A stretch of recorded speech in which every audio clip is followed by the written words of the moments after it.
Okay, welcome, Dr. Rabin, to the Biohacker Babes podcast officially. It's our first official podcast with you. How you doing today?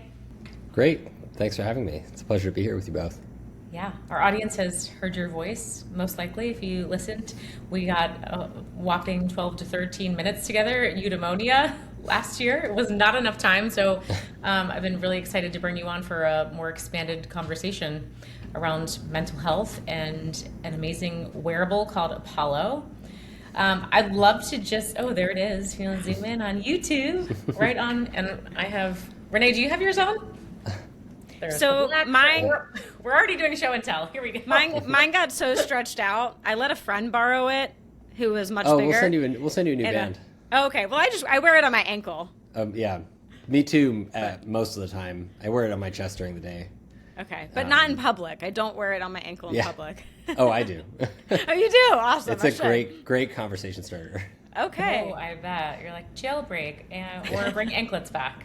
Yeah, That's fun. I think we're bringing the anklets back. I think that's what's gonna happen. Yeah. All right. I'm in. All right, if you're wondering what this is, I promise we will get to the Apollo, but I wanted to kick off this conversation just with sort of a general inquiry into our mental health state, or sort of like the narrative around mental wellness. We're sort of in an epidemic right now. In your opinion, what have we sort of gotten wrong about mental health as it pertains to like conventional medicine approaches? Great question. Thanks again for having me on. I think I mean, there's a lot of things we've gotten wrong with mental health. So it's hard to sum it all up into one succinct statement, but I guess Sure. the primary things are that we overdiagnose things in large part that are behavior patterns that get diagnosed as illnesses, mental illnesses, like by the DSM, the diagnostic manual for mental illness, that all of us psychiatrists are taught to use and most doctors end up seeing at some point if they see mental health patients, to diagnose and label folks with mental illness. And it's basically in a very advanced like checklist of symptoms that we learn and understand how they're all connected in medical school, et cetera. But to most people, it's just a really advanced checklist. And, you know, the problem is that in a lot of the symptoms of most mental illnesses, if you really look at the evidence of where these symptoms come from the NIH, the National Institutes of Mental Health, or from some of the big studies that have come out of Europe, it seems very, very clear in these large population-wide studies and meta-analyses that the most common reason why people end up developing mental illness is because of unprocessed, unresolved trauma. And when and the modern day world that we all live in is legitimately extremely stressful, right? The amount of information that we take in from a smartphone in the first 30 minutes of waking up is the amount of information the average human being took in a week of being alive in the 1950s. Ah, what? Wow. So, and think about how many half hours of cell phone use we get every day, right? And our bodies are giant sense organs. So we're literally like beaming, information into us all the time that in some ways feels helpful, in other ways is actually disrupting our biology. And it tricks our body into thinking, just because it's so much, so fast, so much information, so fast, so intense, so bright, right? That these all that stimulation tricks our nervous system into thinking that it's under threat, even though it's not. Even if we're enjoying what we're watching, we're laughing, or whatever, it's still. Yeah, and enjoying it in moderation, you can still genuinely enjoy it. Don't get me wrong, right? Like, you can still have genuine enjoyment from a smartphone. I find that I have lots of genuine enjoyment from my smartphone, but I use it very intentionally, right? Like, I never doom scroll. I never just go on there to see what it has to serve up for me. I always have it on Do Not Disturb so that it's not controlling my attention, right? So I think like those kinds of interactions with smart technology are really important because it sets up the opportunity for intentional use so that you can get the benefits without it running your life. And most of us are living lives where it's actually like running our lives. and biologically, not just psychologically. Psychologically, we can argue maybe it's not, but biologically speaking, it's just so much information that our bodies don't know what to do with it. We did not evolve to handle this much incoming information on a regular basis. So I think when you multiply that amount of stress times ambient stress times time, right? Ultimately, the nervous system gets profoundly dysregulated and it starts to act as if it's under threat all the time. So it needs resources to go to the fight or flight system, the heart, lungs, motor cortex of the brain for the sympathetic fear response. But where do those resources like blood come from? They come from the reproductive system, the immune system, the digestive system, the metabolic system, the sleep and rest system, the creativity and empathy system, right? Like they all share, the body shares resources between all these parts. So we're basically clamping down blood flow for an extended period of time to these recovery and thriving systems, and we're sending it all to fight or flight systems, but we're not under threat. And so over time, those systems that we need for healing get deprived of, and digesting food and reproducing, et cetera, they get deprived of resources and they start to dysfunction like anything does. And then you get disease, which can manifest as like mental or physical illness. So we're not yet looking at illness in that kind of trauma model or stress trauma model yet in Western medicine. Like we're still treating the symptoms across the board. And when you treat the symptoms, that works great for stabilizing somebody who's really in distress, but it doesn't work great long term when you're trying to actually uncover what is the source of their pain, right? Like what's going on underneath the surface is causing the disruption. And that's where some of these other techniques and Eastern and tribal techniques and technology and psychedelics and psychotherapy kind of really stand out as exciting. Oh gosh, I'm like, put my cell phone further away from me. No, I do have it on Do Not Disturb. I have all my notifications turned off. Like that definitely helps a lot because I do feel like more sympathetically driven if I'm letting my phone control my day. But I think it's kind of interesting that I think everyone has heard the saying, stress kills. But no one's actually looking at like, well, what is the physiological stress that we're dealing with every day? So would you say like just electronics, cell phones, all these things are putting us into that sympathetic state? I mean, is it all day? Like, can we break free from that? Yeah, absolutely. We can absolutely break free from that. You could just turn shit off. Sorry, I don't know if I'm on Yeah. but you can just turn your shit off, right? Like people don't think that they can do that, but you can do that at any moment. So yes, and take a deep breath, ideally, like when you do that, right? Or a few of them. So like it's very easy to disconnect. I think the challenge is it's like an addiction because this is actually a lot of what my book is about, which is this idea that there's like a dopamine economy, right? And our attention is valuable. Like human attention, if you can capture somebody's attention, then you can get them to buy stuff. You can get them to do things that may or may not be in their best interest.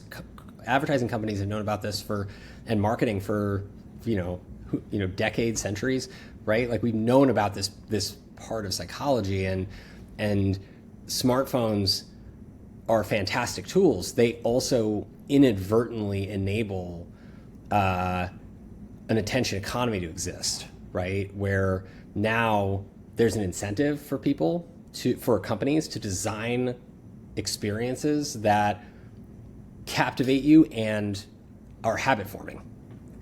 Right. And the habit formation is around, hey, something great is about to happen for you if you do this, right? Just respond to this email or check this email, check your Instagram messages, post every day, right? Like there's certain things you're supposed to do and then something great is going to happen for you, right? And that's a dopamine hit. Mm-hmm. That's addiction for no matter what drug you're talking about, no matter what behavior, gambling, like that is addiction. And so it's this drive for instant gratification when what we actually should be doing is the work to listen to our intuition and to learn to like tap into our own nervous system and listen to our bodies and see what's underneath the surface. But instead we're out here looking at this and doing this, right? And so that's not the source of all of our stress. That's just, if you look at if you look at the rates of mental illness, and there were a lot of problems before smartphones came out, but if you look at the rates of mental illness and drug abuse and addiction since smartphones came out, and especially since COVID, when people became more socially isolated and socially uncomfortable, you see those numbers just skyrocket, like at a rate that's much higher than the preceding years. And so I think that's what's, when you look at that population-wide data, that's what's really interesting, because that means also that the stress of the environment is increasing at a faster rate than our ability to address it. Mm-hmm. Right? Mm-hmm. Right. Yeah, that's scary. Yeah. I'm the curious. good news is there's lots to do about it. I know you have really good solutions. I'm like, I want to get to that, but I want to make sure we lay this out. So you mentioned like 1950, we were getting the amount of information we get in 30 minutes in like a whole week. What was our relationship to dopamine back then, or even going back further to like a more primal version of the human species? Like, what was the purpose of dopamine? How did we interact with it? Like, what was it in our daily lives? Why is it here? I mean, dopamine is an essential like reward and motivational neurotransmitter in a lot of respects, and also involved in like anticipatory reward, right? So the idea that like a reward will come. So for instance, like hunting in a stressful environment, dopamine would be really, really important when you're like hunting a wild animal that could eat you, especially, right? Or one that couldn't eat you but might just be really, really challenging to hunt. The dopamine is going to be really important in that, oh, there's going to be something really good coming for me at the end of this, right? And I think that when we think about kind of progressing into a more recent time outside of the prairies and the jungles, like fast forward into the 1950s, it was a time where, especially for younger people in like the younger millennials and younger generations, many of these kids and young adults don't even remember what it was like before the internet, right? Or before smartphones. And that is something that's really important to think about, because that is a luxury of convenience, right? Like being able to have like the entire world of information in your fingertips at any moment is like an incredible luxury of convenience, not to mention all the services that you can now purchase through your phone, right? Like it's incredible.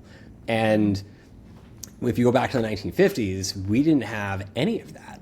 Even the 1980s, we didn't have any of that. And so people were forced into authentic, natural human interaction to make things happen, to have their needs met, to achieve their goals, right? There had to be like you could only do so much on your own, and you had to collaborate with the fellow human beings around you to be able to really accomplish phenomenal, outstanding goals, right? Like think about some of the incredible music, for instance, that came out of that time.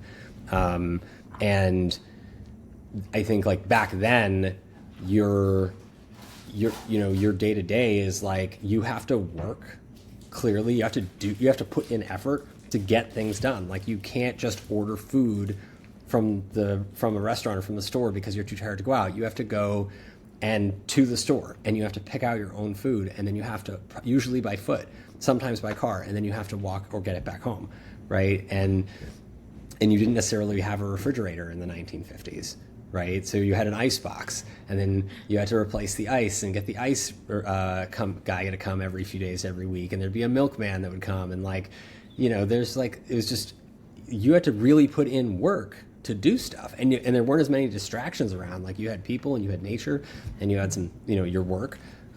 Now work doesn't stop at like 5 p.m. or whenever your end time is, right? It just keeps going for a lot of people. 2 a.m., 3 a.m.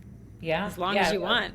Yeah, there was so much patience involved. I don't think anyone thought of it as patience. That's just what it was. But now it's like, oh God, I gotta wait for my food.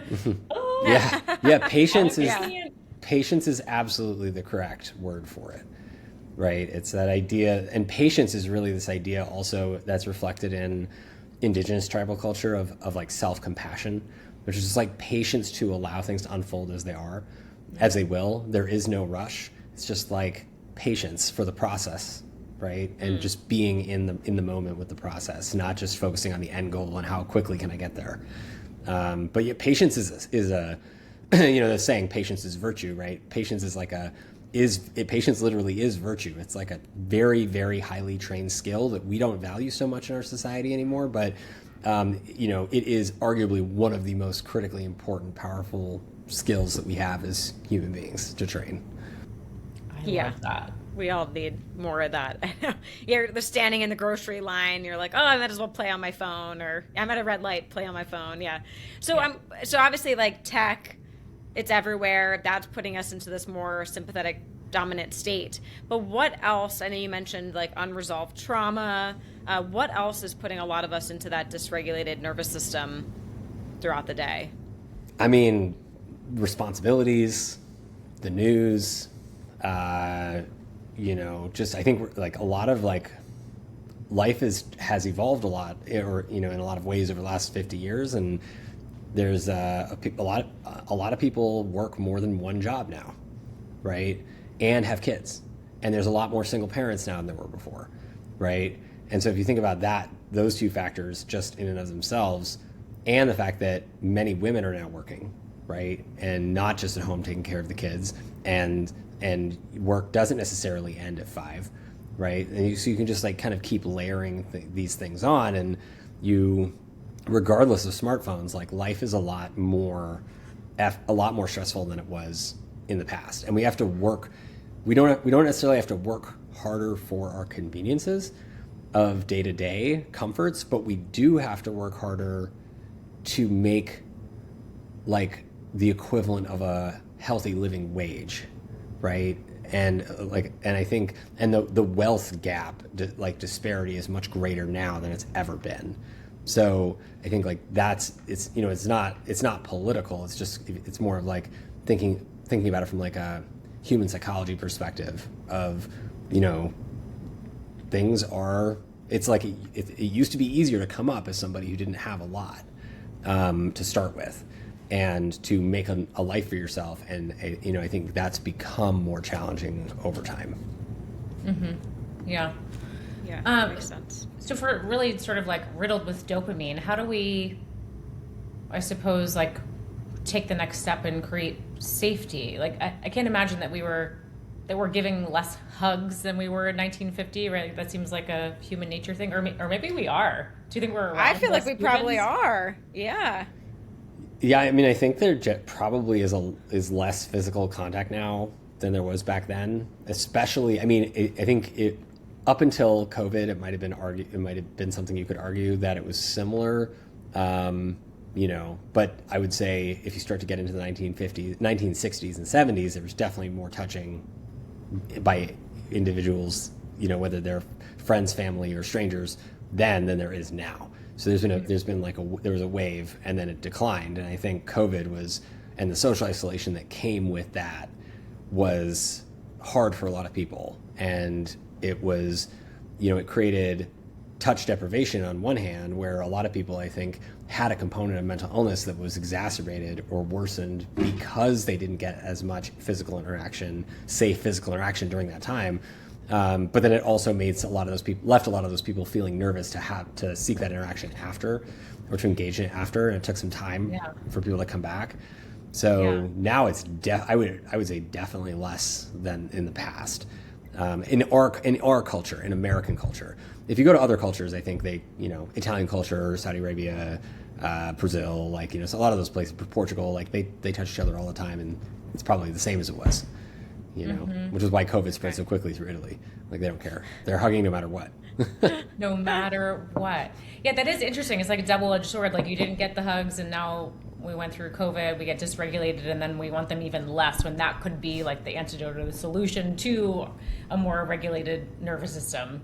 Well, I think we want them more. We feel less safe to get them now, right? It's wild. So it was already slightly uncomfortable. Now it's really feels unsafe, which is sad. And I think that's part of why, that's why we study how hugs work and develop technology to try to help fill the gap, right? I mean, people should probably be getting somewhere between 8 and 20 minutes of hugs or physical embrace a day, right? Like we are, as adults, like we are a lot more like babies than we think we are. Like we think we are so high and mighty, growing up as adults, which is one of our biggest challenges, is like getting over our own like narcissistic ego that we're supposed to know everything and do everything.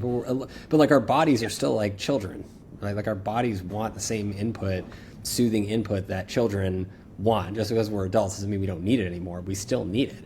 In fact, I think like in a lot of ancient cultures and tribal cultures that people get a lot more, they have low, a lot of cultures that have lower mental health, less mental health challenges than America, are societies that have a heck of a lot more physical interaction, which is interesting.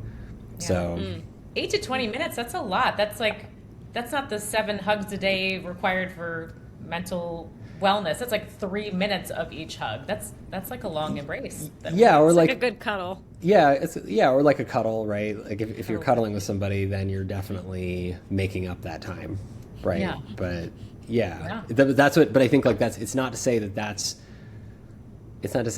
that is a huge difference between what most people do now and get now, and what the biology would suggest we could benefit from, right? Yeah. And so did most of this come from, like, a lot of people hear, the importance of a mother and their newborn with touch. Is that kind of where the research stemmed from? Yeah. I mean, I think if you go back, I'm a huge fan of like evolutionary biology and history. So I like to understand like, how did we get here? Right. Same. 'Cause, if you understand the history, then you can understand a lot more about what's going on right now. So if you look back, in the 50 to a couple 100 million year range to like the oldest mammals that were like birthed and then breastfed, nursed, right? The first mammals on Earth. These predated humans, again, by like 50 to a couple 100 million years. And those mammals all gave birth and then comforted their young before they could move or fully defend themselves through touch, nonverbal, instantaneous, soothing communication of safety, right? And so like that, and I think it's really humbling to think about how a couple 100 million years later, we humans, the theoretically most advanced species on the planet, are still doing the same behavior.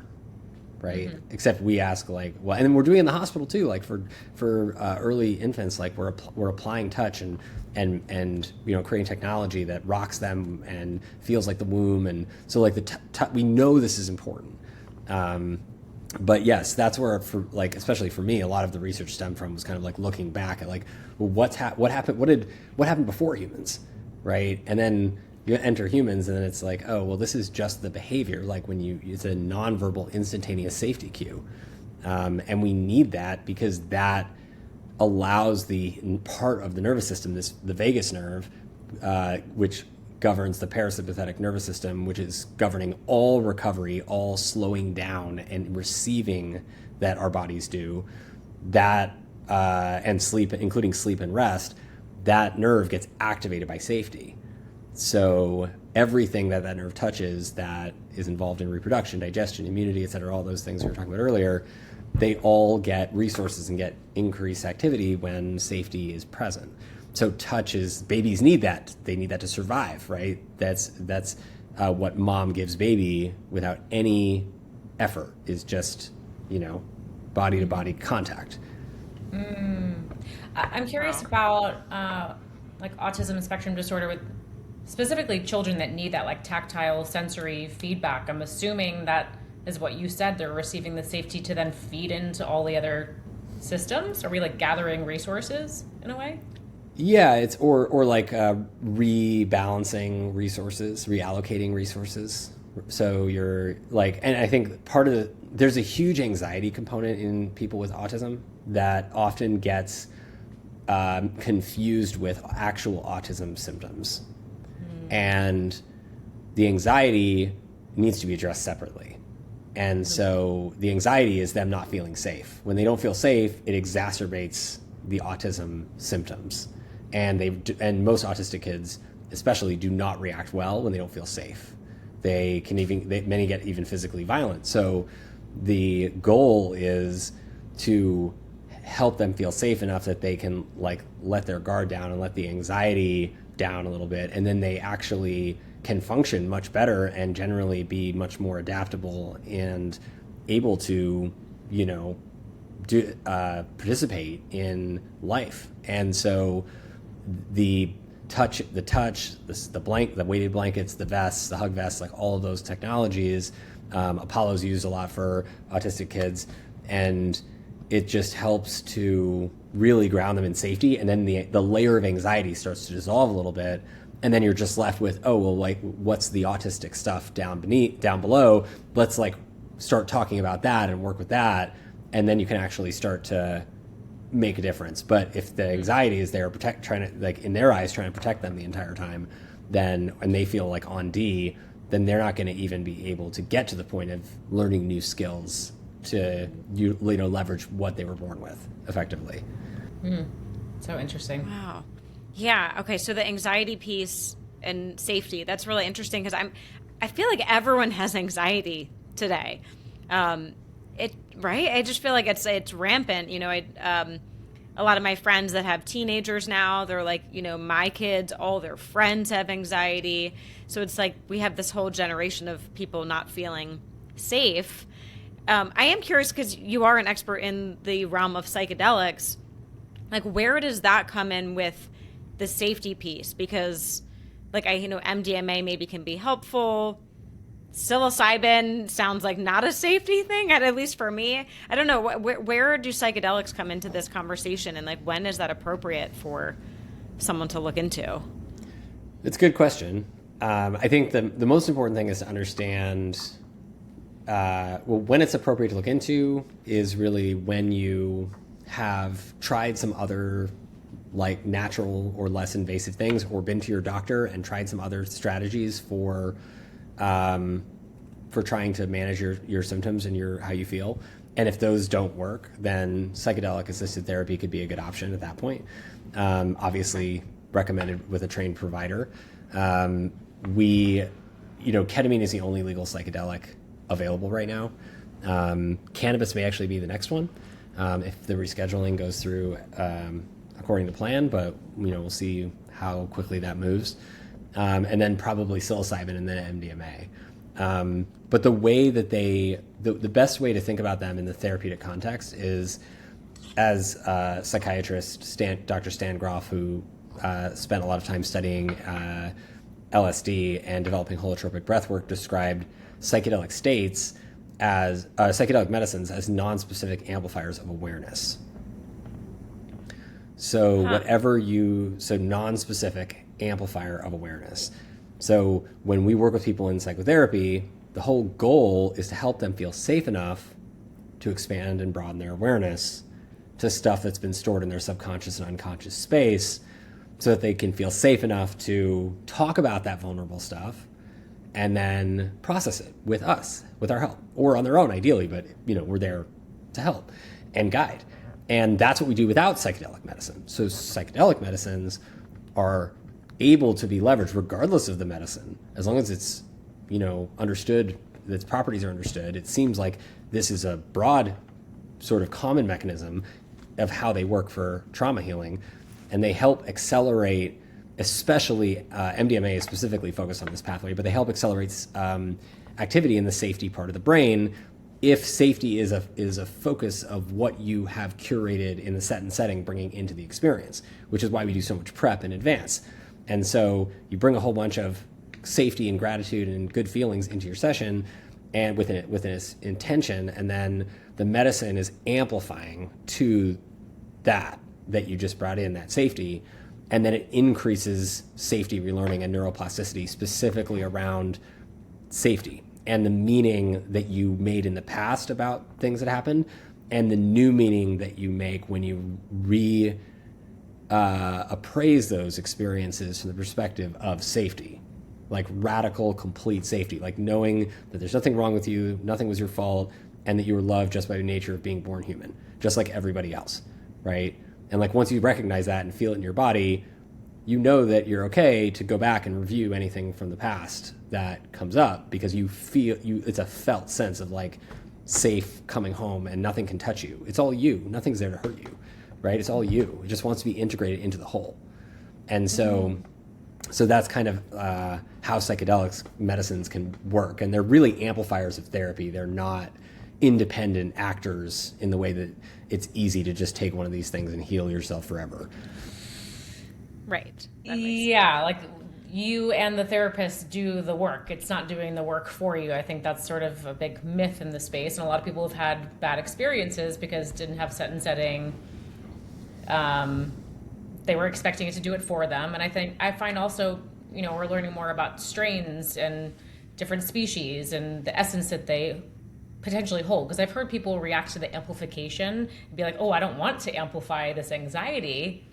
But we know we can use different strains to maybe carry you in a particular direction. Can you speak to that, like being very specific in what you're taking?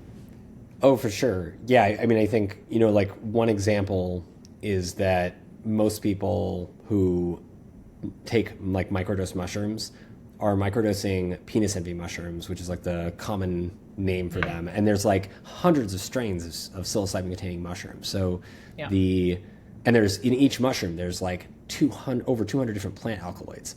So psilocybin is one of those 200. And psilocybin has different concentrations in each of those mushrooms. And in penis envy mushrooms tends to be one of the stronger concentrations of psilocybin. And so like with cannabis, where cannabis growers decide, hey, we want to grow the plant that has the most THC and the biggest yield, because that's what like the general recreational group of people, like our customers, want, then the majority of the plants the product that shows up in the store is really high THC containing indica plant, which is not anything that's going to help with productivity, even though cannabis can be equally effective for helping with productivity in the sativa, straight sativa variety. It's the same with psilocybin mushrooms. So like I don't recommend that people microdose from stuff they buy when they find it around, unless they know exactly what it is and they know the exact dose. They can easily have an experience where their self-critic gets amplified in an inopportune time, and it can take you down like a paranoid spiral that will be very unpleasant and last 8 or more hours. So, and that can set people back, and then we have to go and bring them back to baseline. And usually there's a lot to learn from those experiences, but, it's unfortunate when people are trying to heal, like their intention is in the right place. They don't know how to do it, or they're rushing the process, or they think they can do it all on their own, and they end up having a setback, right? And then for weeks, months, or sometimes years, like we'll see people who have been living worse lives than they were before they took the medicine, because they couldn't integrate like what happened. So that's a huge part of our clinical practice, actually, is like helping people integrate challenging psychedelic experiences. Thank you. So much, so needed. And thank you for speaking to the strain, because I hear so many people, they take stuff. I'm like, what did you take? They're like, I don't know.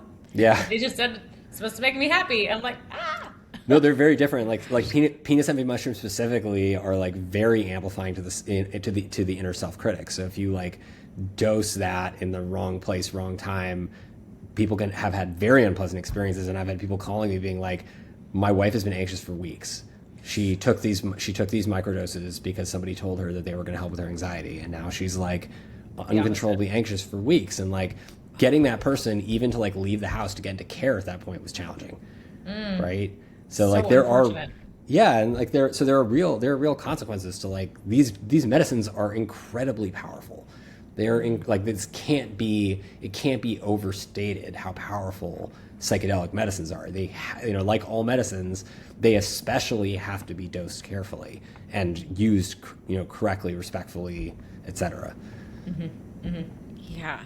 Wow. Yeah. They do sound really powerful. And I think, we always see this with trends. As things gain popularity and traction, there can be some negative things. So appreciate that you're doing work to help people through that. I'm curious about one other psychedelic, ibogaine. I believe not legal in the US, but I feel like that's gaining some traction with nervous system. Do you have any thoughts on that? Yeah, ibogaine comes from the iboga plant, which is native to like Bwiti people in Africa, in Gabon, and maybe a couple other places in that part of the world. And it is a very powerful psychedelic medicine, possibly the most intense, powerful psychedelic medicine. Interestingly enough, since we're talking about psychedelic safety, one of the interesting parts about psychedelics, especially those that we use in therapy, is that including cannabis, including MDMA, psilocybin, LSD, etc., not including ibogaine, but the others, you can't die from an overdose on them. It's like you can't take enough to kill yourself. Whereas like if you compare that to Tylenol, ibuprofen, Motrin, opiates, all of those things that are commonly prescribed and readily available, you can die from taking too much, right? Alcohol, you can die from taking too much, right? Yeah. So I think just in terms of relative safe, it's really important for people to understand how safe these medicines actually are. You might feel like you want to die if you take too much in an uncontrolled setting, but you won't. Exactly right. Like you can have very challenging experiences where you feel unpleasant and you feel like there's a part of you that is facing the end, but you're not actually, like, it's all experiential. It's not, your physical body is going to be just fine. And we've even seen people who have taken like hundreds of hits of LSD and come back physically like just fine, mentally also pretty much just fine. So it's pretty amazing how safe they are. Ibogaine is the exception in that it is one of the only, if not the only, psychedelic medicine that we know of that can actually kill you if you take too much.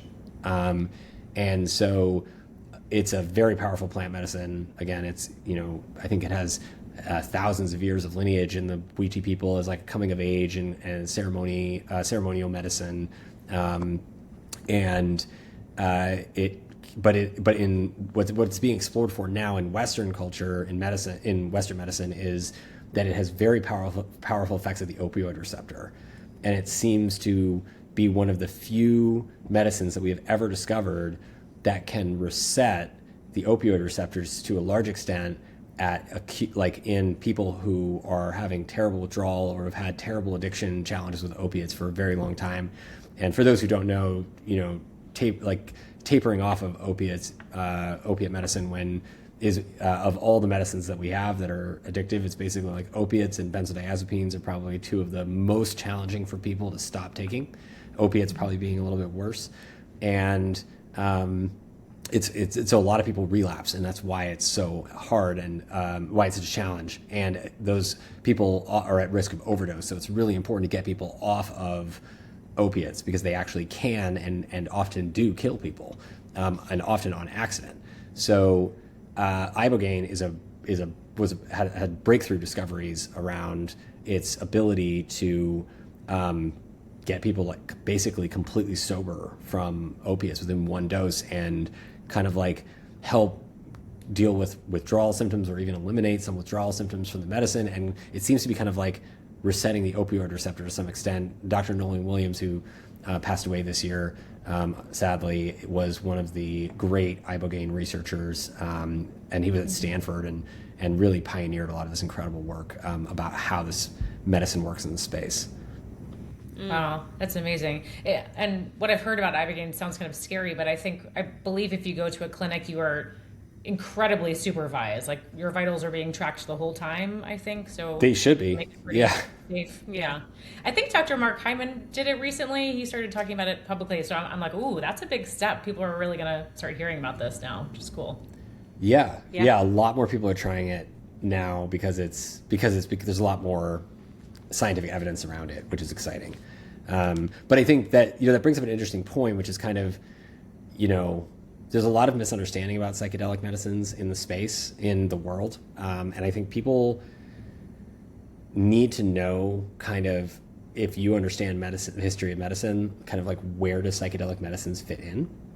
And whether it's ibogaine or MDMA or psilocybin or et cetera, any of these other medicines that are showing positive results in healing, to give you an example, like these folks who have severe PTSD, who have addiction to opiates, who are experiencing ibogaine, often enter remission with just one dose of ibogaine. Right? After trying to enter remission for years. And they can enter a good percentage of them enter sustained remission with just one dose of ibogaine. And we're now working to understand how long is that sustained, right? But it's sustained for longer than any other treatment that we have with one dose. We have people in the MAPS trial, who experienced 3 doses of MDMA, and the MAPS trials, 3 doses of MDMA, and 42 hours of psychotherapy delivered over 12 weeks. And 55% of those people with severe PTSD, on average for 17 years without having relief, 55% of those people were no longer meeting diagnostic criteria for PTSD after the treatment, like right after. But then fast forward, which is a phenomenal number in and of itself. But fast forward to 1 year out, that number went up from 55% to 67% without any additional treatment. Interesting. So more people, we're not just talking about sustaining remission. We're talking about healing, right? We're talking about people going from sick to healed and then becoming motivated enough and safe enough to be able to take some of that healing process into their own hands, because there's no additional treatments administered after the study, and more people are better. How is that possible? Right? They have to be doing something on their own. Right? And so that is paradigm shifting for the field of psychiatry. And there are not many paradigms that are similar to that in medicine. But one of them that is the discovery of antibiotics by Alexander Fleming in the 1920s. Because prior to the discovery of antibiotics, you know the story? No. So basically, prior to the discovery of antibiotics, we didn't really understand germ theory very well. And so almost like people with syphilis and many other easy to treat infections either received amputations or they died of that infection. It was a major cause of mortality. And it was thought of as, if you got an infection, it was thought like you are very likely to die. Like this is very likely to be terminal for you. And when Alexander Fleming discovered penicillin, bread mold, was able to start successfully treating bacterial infections and different bacterial infections with it, demonstrated it. There were no double-blind randomized clinical trials back then, by the way. They're just testing it on people and in culture, right? So they're just testing it on people. And it took like 10 or 15 years to get it implemented into medicine. And once implemented, it rapidly became one of the single most important discoveries in the history of medicine ever. And extended human life by like 10 to 20 years. Wow. And comfortable human life. And reduced infant mortality. And like across the board benefit, right? One of the greatest discoveries of all time. Right up there with hand washing. Right? Not discovered until like the 1800s sometime. That's right? crazy. Yeah. And they Galileo'd that guy. Like, who discovered hand washing. Like he was like institutionalized for saying that for calling the fallibility of the man's hands in question. Right. What? I've heard that. And I've been watching this show, Outlander. It's an old show, but I just started watching it again. And it takes place in like the mid 1700s.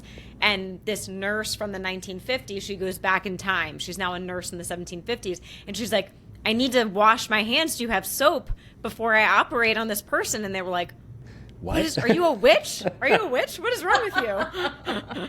Yeah. It's such a crazy thought that people didn't think that way. Yeah. Yeah, so we have a lot to learn from the history of medicine, right? And like the way that things were before, and hopefully not repeat the same mistakes. But I think it helps to understand that like psychedelic assisted therapy is to mental illness what antibiotics were to infection, right? Like back before antibiotics, infections were considered terminal illnesses where you lose a limb or you lose your life, right? And then antibiotics came around, and in 1 to 12 weeks, with usually like 1 to 30 doses or 40 doses or whatever it is, right? Some succinct amount of doses, not every day for life, you are in sustained remission. The infection is not likely to come back for like 90% plus people who get treated, right? And And we did not believe that was even possible before antibiotics. Now, fast forward to the night to where we are today, mental illness is talked about like it's a terminal illness. We don't talk about cures. We're not allowed to use the cure word. We're supposed to tell people that once they get a diagnosis, going back to what we were talking about earlier, once you get a diagnosis, if there's no cure, that means that you are likely to be sick for life or on medication management for life. How is that supposed to help you feel good about yourself? Being great just the way you are, right? Which you are. Yeah. Right? You don't actually need medicine for life. Like people need to stabilize and then start to figure out like what's going on underneath the surface. So psychedelic medicines allow us to start, because of that data I just described to you with MDMA and ibogaine and many others. Actually, psilocybin has great results with 1 to 3 doses as well, with sustained remission for depression at 6 to 12 months. We can now start to think about, well, how do we build protocols and develop a language around cure for mental illness, right? And like giving you a prescription to remission, not a prescription to medication for life, is very different for people. It gives them hope, right? Hope is healing. Hope is a critical part of the healing process. We've eliminated it for the last 40 years in mental health. Wow, that's so sad. Yeah, just that idea. We don't have hope. We don't have patience. Yeah, and just the trauma of getting a diagnosis is just really terrible in itself. I'm just curious, because we've gone back in time a few times in this conversation. What about psychedelics in terms of like more ancestral, primal ways of living? Like, we know this is not new on the earth. We've had a few moments in history where it's tried to come out and we've squashed it. Anything you want to say to comment on that? Or maybe, I don't know if you want to comment on the Ape Theory. I'll let you ride with that. I mean, I don't know if anybody who's listening has read Food of the Gods by Terence McKenna. I highly recommend it. It is where, I think that's the first book where he really proposes the stoned ape theory as a theory of human evolution. And I've looked at I've been interested in human evolution since I was a little kid. I've been reading about everything I could find on the theories of how we evolved as humans. And I can tell you that that's probably one of the top most likely theories to be true. Can you explain it if our audience has not heard of that? Yeah, so basically it's the idea that if you look back at at the evolution of animals prior to humans, it took hundreds of millions of years to get from snails to primitive apes. We call old world or new world apes. The new world, bonobos are probably the most advanced, but it took us hundreds of millions of years to get to those most advanced apes that are, and we are leaps and bounds more advanced than they are. And so the question, exponentially, logarithmically leaps and bounds beyond. And so the question that has always boggled the minds of evolutionary biologists and anthropologists is, how did we get from advanced apes to humans in 50,000 or 100,000 or 200,000 even years? How is that possible that we were able to increase our level of development by thousands of fold, right, to get from those animals to us? And we've never really had I don't think we've ever really had a good answer until Terence McKenna proposed that psilocybin mushrooms and other psychedelic plants, but just focusing on the mushroom because it's the simplest, grows wild. And it grows wild in the feces of animals that were hunted by primitive people on the earth. And that these primitive people, early hominids, early Neanderthals and Homo erectus, the first early humans that or humanoids that started to stand up and walk around, they're all tracking animals. And so they would of course track animal feces as a path, footprints, etc., and they would find mushrooms. And Terence McKenna I don't think he knew this back then, but when he came up with this theory, but mushrooms, psilocybin mushrooms are potently enhancing of neuroplasticity and brain growth, neurogenesis, right? They increase the growth of brain. But he was just going on this, I think, based on what is most likely based on what people needed to do to hunt. And when people eat psilocybin-containing mushrooms in low doses, it increases cognitive acuity, it increases presence, it increases speed of thinking. People who have microdosed have probably, at slightly higher doses, have probably experienced some of these benefits of psilocybin.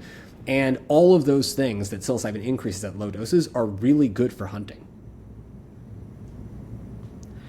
So he proposed that it was likely that humans started to engage, interact with, and consume psilocybin mushrooms in the pursuit of wild animals. And that was the first encounter with psychedelic plants. And then in the last 20 years, we discovered that psilocybin is potently neuroplastic. And it actually radically amplifies neuroplasticity and the formation of new neural networks, and also neurogenesis, which is the growth of new neurons, effectively multiplied at the scale of a human being. It's like growing new brain, right? So then when you think about psilocybin times, you introduce psilocybin to the population of hunting hominids 200,000 years ago, and then 200,000 years of eating psilocybin could, generation after generation, could have actually resulted in that much brain growth, right? That is an explanation that is possible. So that's the stoned ape theory, which is I think a very interesting concept, and helps us now. I think science is just reaffirming more that that this could be true, could be a reasonable explanation. Especially as a counter argument to you're going to fry your brain on drugs. It's it could be the opposite. Likely we have the brains that we do because.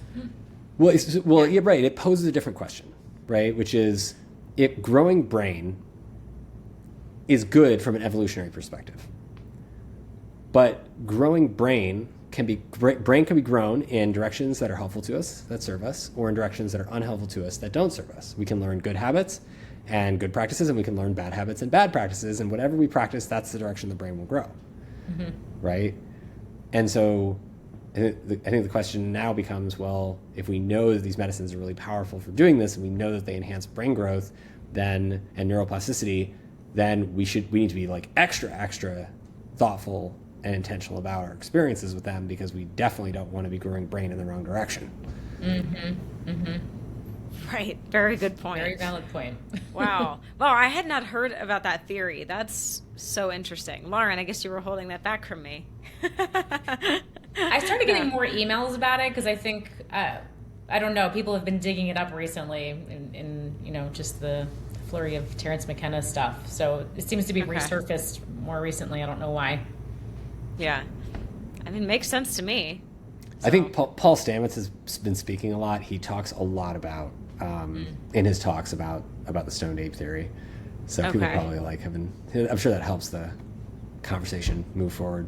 Yeah. For anyone who doesn't know sure. Paul Stamets, he's the fun guy. He has the Stamets line of, I actually have his mushrooms I take for immune support. His adaptogenic mushrooms are great. I recommend them to all my patients. You do? Okay, great. I feel even better that I have those. Cool.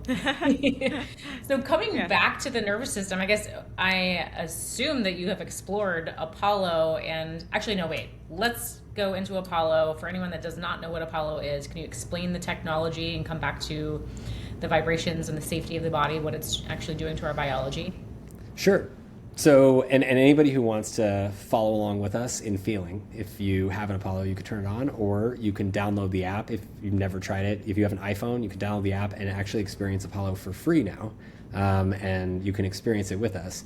The app is called Apollo Neuro in the App Store, and what it is a technology that we developed from my research at the University of Pittsburgh Medical Center back between 2014 and 2016, or sorry, 2014 and 2018, looking at safety and how safety impacts decision-making in people and veterans with post-traumatic stress disorder, which is huge.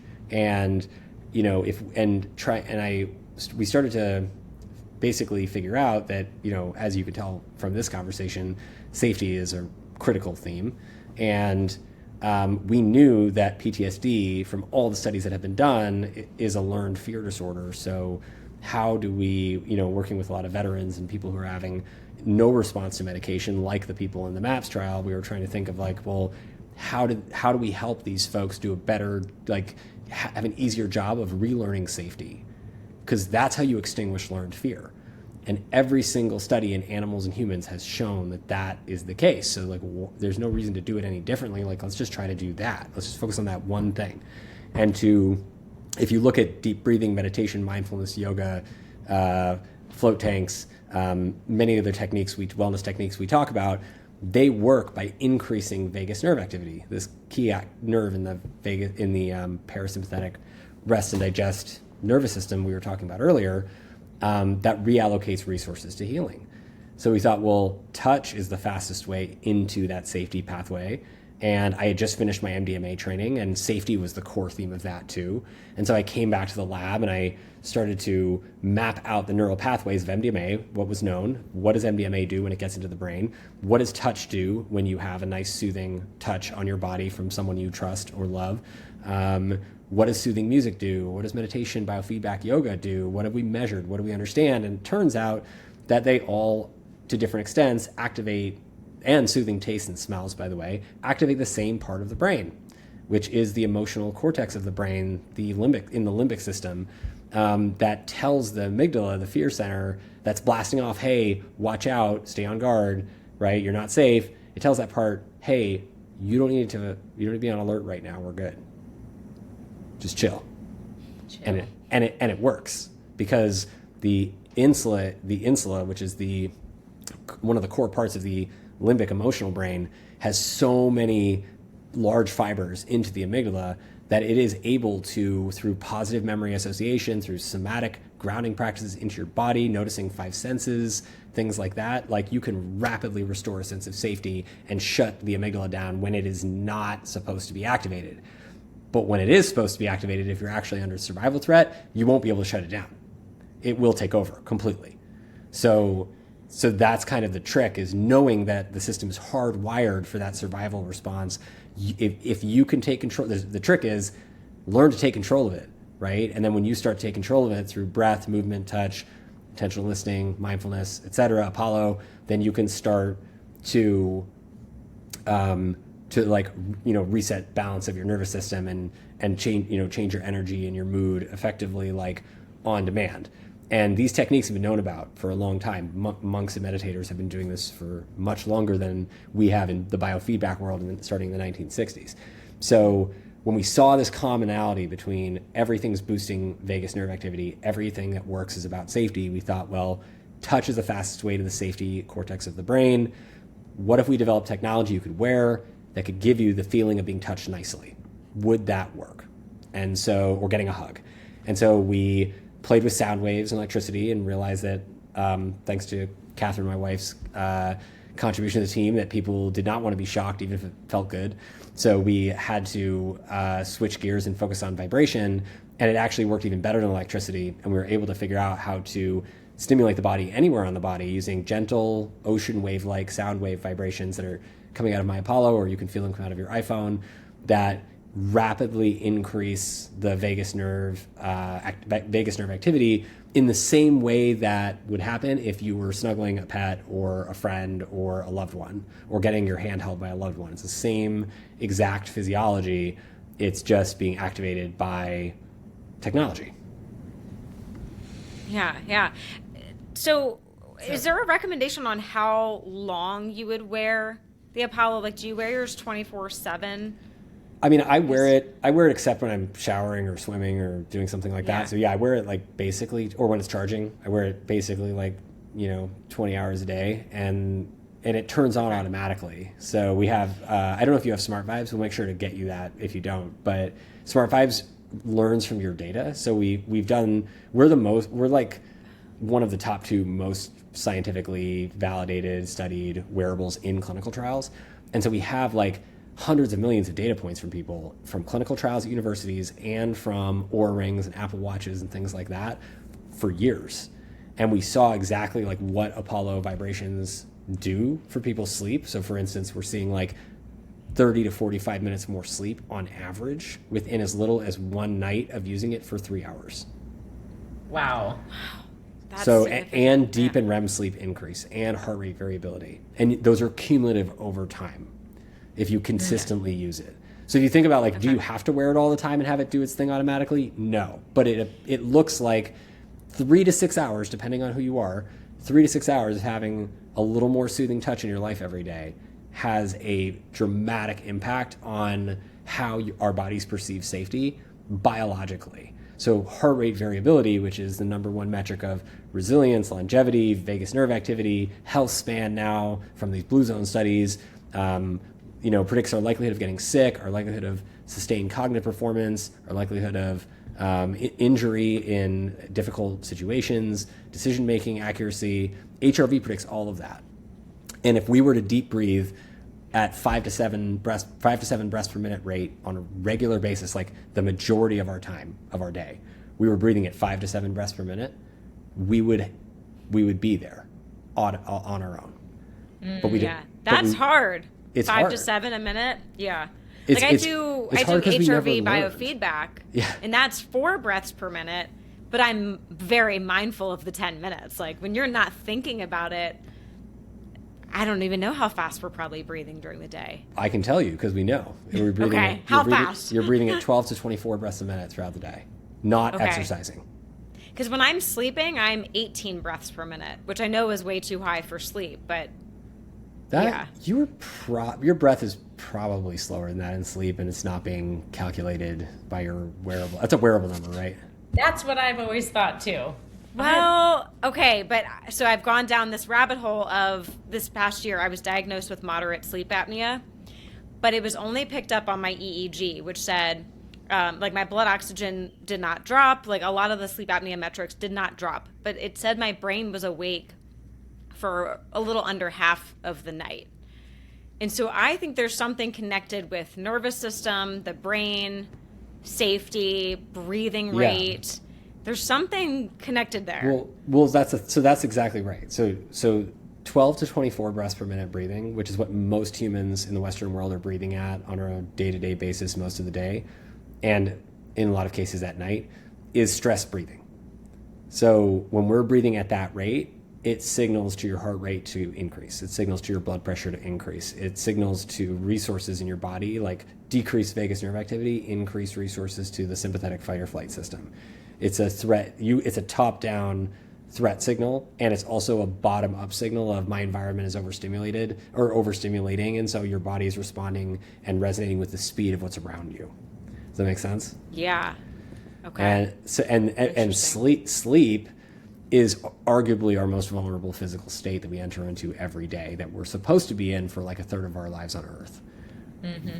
Right? And we're like physically paralyzed in parts of deep sleep and defenseless in the rest of them. So for us to be able to enter those states, there has to be a very strong safety presence, like more so. That's the first thing that goes, is deep in REM sleep. Like when you are, when you're really stressed out, and even just having thoughts about what's wrong with me that I can't sleep, first thing that goes is deep in REM, because that's our most vulnerable state of existence, pretty much. And so the trick is to have really strong sleep hygiene. That's actually one of the things that Apollo focuses on, is sleep hygiene. It regulates your entire circadian cycle for you. So it gives you energy. It wakes me up, gives me energy during the day, keeps me clear and focused and social and lively. And then at night, even though I have a 1-year-old, and then at night, it puts me to bed at roughly around the same time every night. I start to get tired. And then when I'm asleep, it keeps me asleep between my bedtime and my wake-up time. So I get as much sleep as possible during that time. And the safety cues to my body are really helpful, because I'm getting much more deep sleep and REM sleep, even though my night is interrupted quite often. So so that's really, really helpful, is to be able to get we need deep in REM sleep, and we need sleep in general, and we need to feel safe enough to enter those states. So the trauma thing you mentioned is actually very real, and small stresses can do it as well. Mm-hmm. Right. Gosh, I feel like all newborn parents need an Apollo, because you're all inherently in that hypervigilance through the night, right? Yeah. I mean, it makes a huge difference. I am not nearly as tired as I could be. Wow, that's amazing. I know Apollo has really helped me. I think Renee and I both suffer from that first night effect. If we travel and we're in a new place, I know that I don't feel safe. I'm like, the darkness is kind of scary. I don't know what the sounds are going to be, but the Apollo's really helped my nervous system to chill out and be like, okay, this is sleep time. Given all the unknown variables of traveling. So, Yeah, for sure. Yeah. That's actually, travel's one of my favorite times to use it. I use it a lot more when I travel than when I'm just at home doing my thing. Sure. I mean, you can control your home environment. Yeah. I love that. Yeah.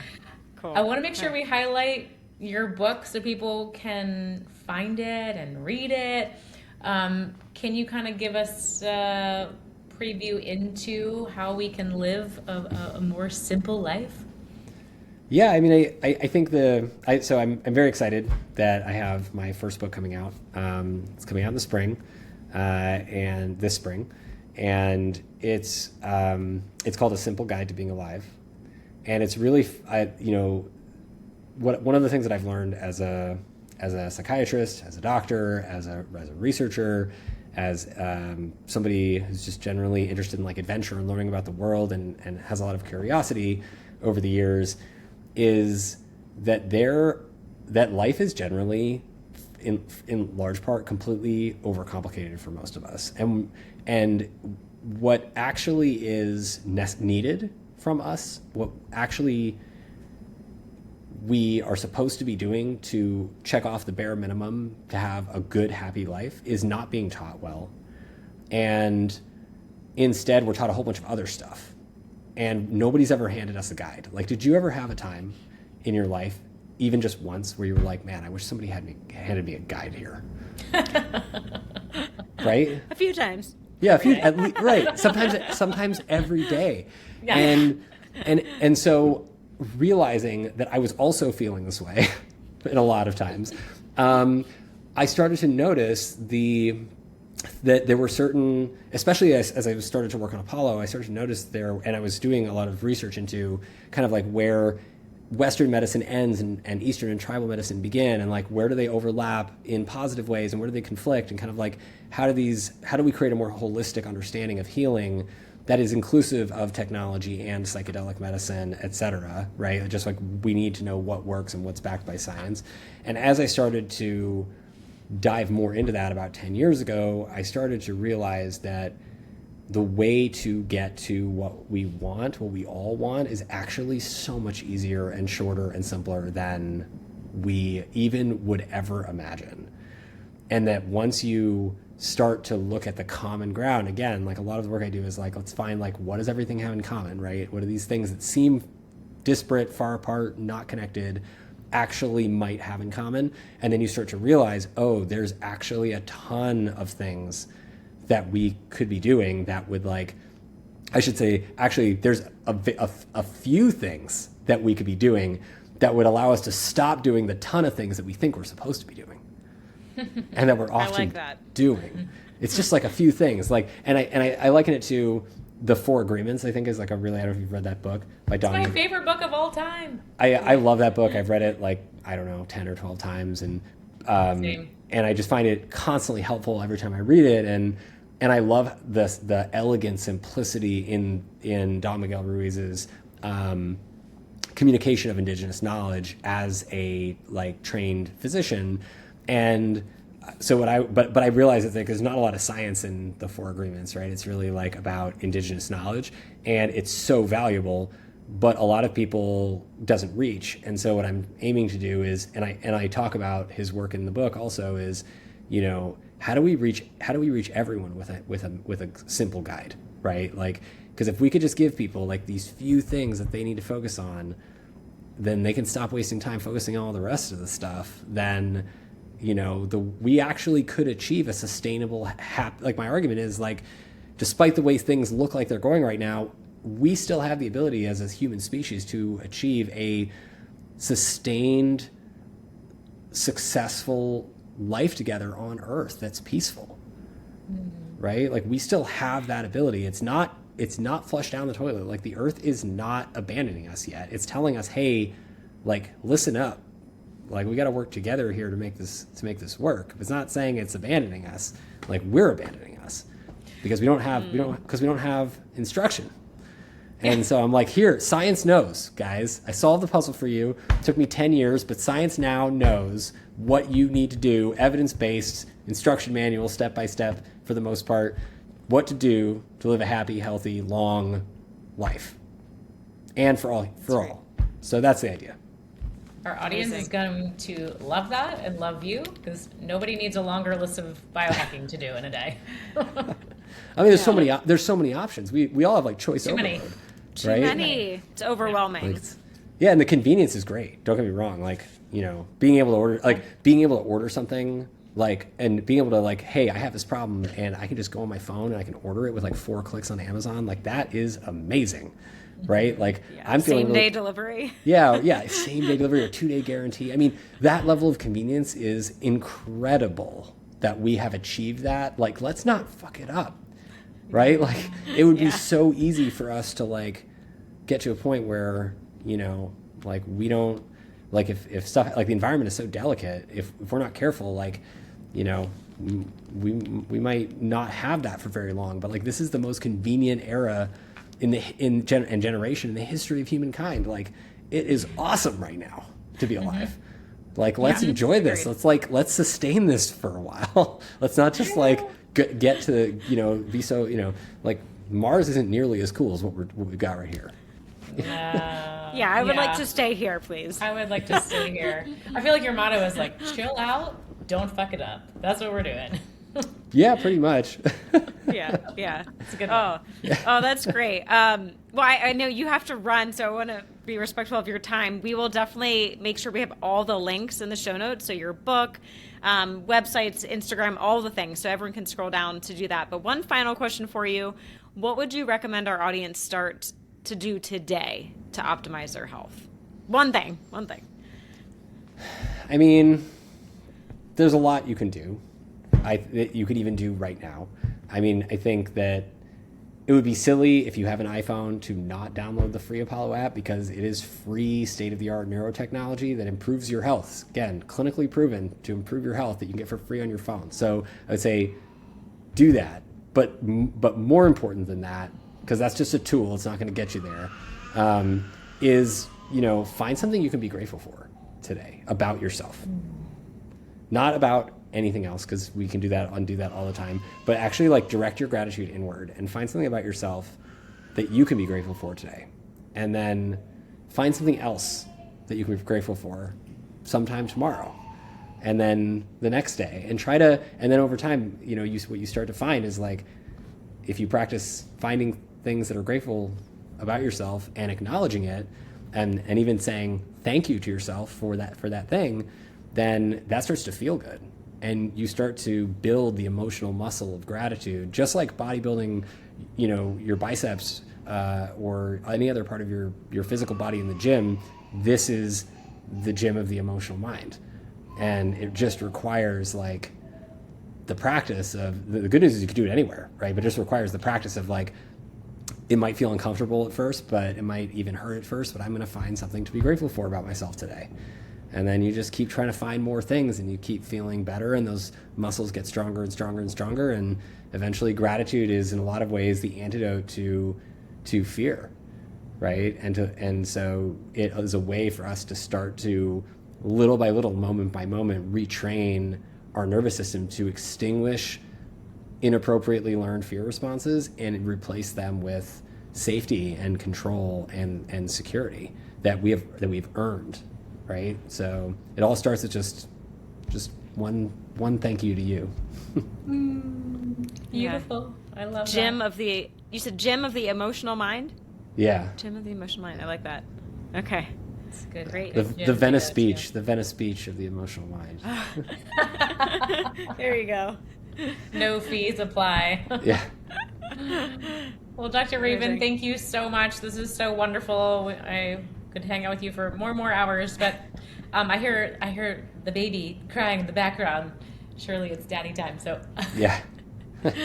thank you for hanging out with us today. Yeah, it's my pleasure. Thanks for having me. And thanks Talk to to you everyone soon. that tuned in. We will see you next time.